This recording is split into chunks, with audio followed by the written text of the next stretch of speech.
On June 10th, I somewhat reluctantly got back on the road.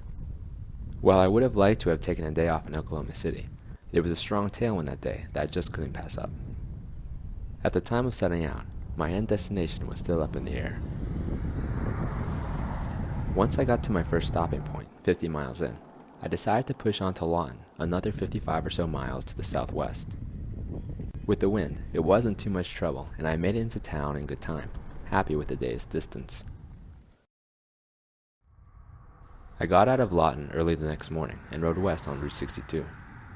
Things were calm for the first few hours, and then the wind began to kick up from the south. Even still, the going was fairly easy, with only the occasional hill between miles of flat road.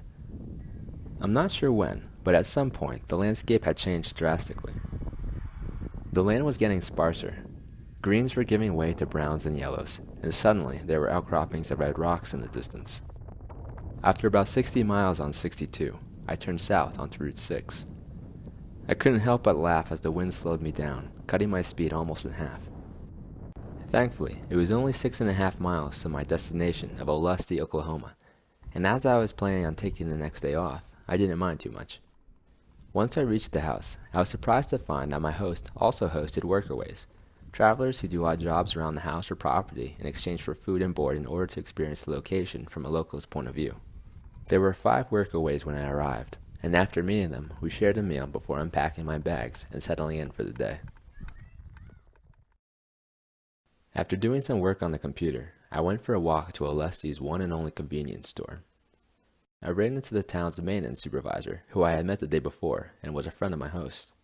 He took me around in his truck, along with his dog Lucy, stopping around to show me the tiny town of Olustee, Oklahoma. Stops included the old one-room library that he unlocked for me to take a look around in, showing me an original Olustee fire truck from the 60s, and an old seed cleaner by the railroad.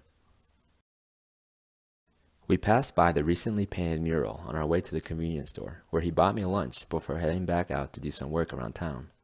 Needless to say, I was amazed by the kindness of the people in this little town in the middle of nowhere, Oklahoma, population 400. The next morning, I took up my host's offer to stay an additional day. I got to put in some work, helping a little with the pool before working on mixing and pouring cement for the basketball pole. From there, we all did some paint work on a house for a few hours before calling it quits for the day. I woke up on Friday to the sound of wind. I checked the forecast and was somewhat impressed by the 20+ mile-per-hour winds that were supposed to be coming in from the southwest all day long. Not wanting to brave the winds, I set out to find my host to ask for an additional day. Before I could ask, he told me that I couldn't leave that day. I was glad that we were on the same page. The workaways had a day off, and one of the neighbors took us all to the Wichita Mountains Wildlife Refuge. I had a lot of fun seeing the buffalo, longhorns, and prairie dogs, all while taking in the scenic views of the refuge.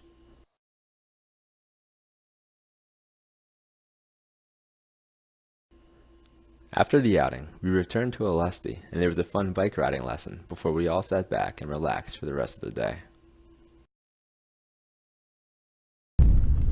I woke up the next morning to another windy day, but this time I was really leaving, so after saying my goodbyes, I got back onto Route 6, heading southwest.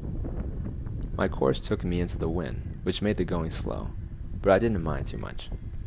I was planning on a short day, only riding as far as Quanah, Texas, 30 miles away.